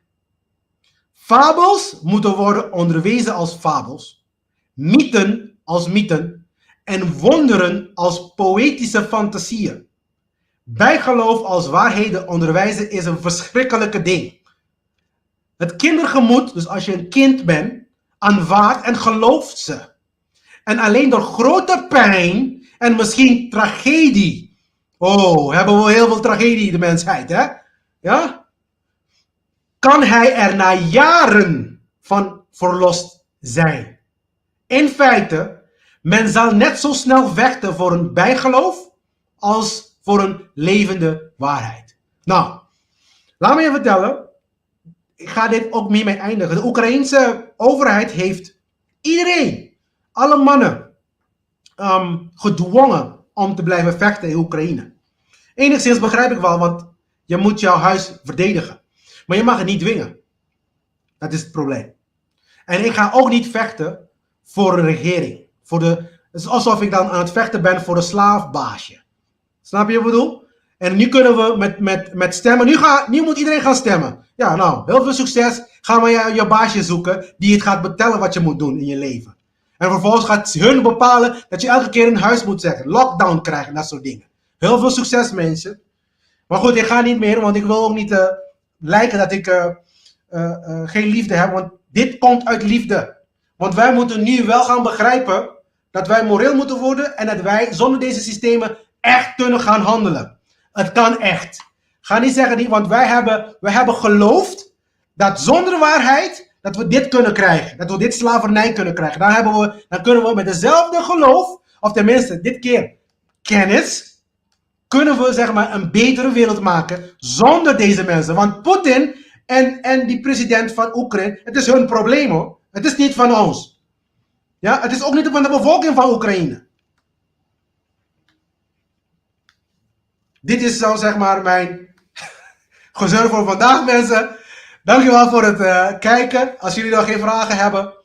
Het was weer een plezier eigenlijk zelf een eer. Want de mensen die hier komen elke keer, ik bedank jullie. Ik hoop dat jullie ook heel veel hiervan leren. En ik zie jullie volgende week waar ik hier verder in ga. En tot de volgende aflevering, mensen. Dankjewel voor alles. Doei!